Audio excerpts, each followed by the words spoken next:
If nature has a cathedral, then surely this is it. For most, the Grand Canyon is a spectacular tourist destination, an unforgettable visit. But for the small Havasupai tribe, this has been home since before Christopher Columbus came to America. 10 kilometres below on the canyon floor is the Shangri-La-like village of Supai, which is desperately fighting off modernity and all that comes with it. We consider ourselves the guardians of the Grand Canyon. From here, it's easy to see why Supai is the most remote community in all of America. There are no roads, no cars. The only way in is by helicopter, by foot, or by horseback. Just as it has done for the past 100 years, mail is still delivered by mule train, one of the few lifelines for the Havasupai. In this high-tech, email-driven world, it's the last animal-delivered communication in America. But it's not just mail. Food for the horses and groceries for the families, and mostly everything's packed in.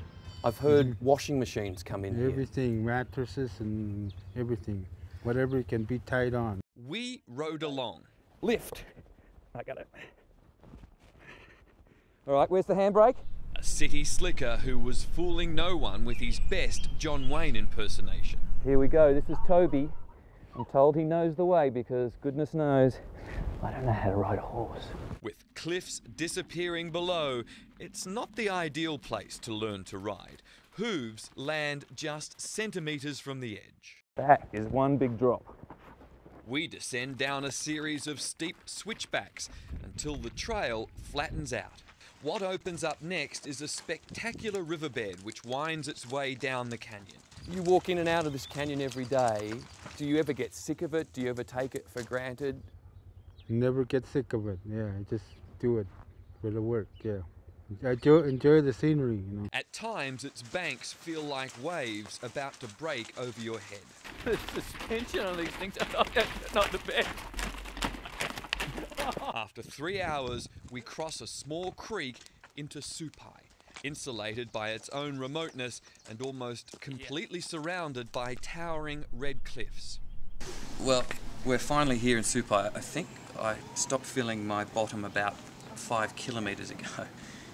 Excruciating, but well worth it. It's a village of modest farm homes supported by a primary school, a church, a supermarket, and of course, a post office. Tourists are welcome here with permission, but TV cameras are rarely given access. How long have you lived here for? I've lived here all my life, which will be going on 70 years now. Havasupai chairman Rex Talusi admits it's a struggle to maintain their traditional way of life. At times it is difficult because some of our young people are really into the new technology of the iPods, listening to other music than our own music. How do you say hello in your language? Kamya.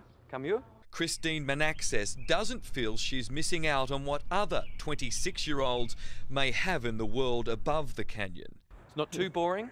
Not. It's beautiful down here. For all its beauty, a sense of great loss quickly bubbles to the surface. Supai Gardens, what it's supposed to be known as, the Supai Gardens, a very sacred place. So much was taken away from the Havasupai generations ago. This is the village where we came to get away from all the white people, the guns, the knives, the swords that they had back then, the soldiers, the rangers that were chasing us away from our homelands.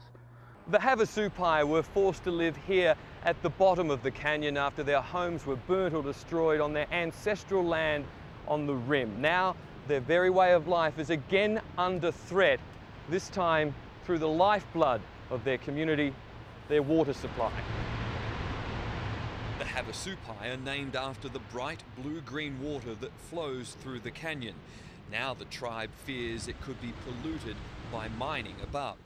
We are under threat again by uranium development. President Obama introduced a 20-year moratorium, but existing mining claims can still go ahead.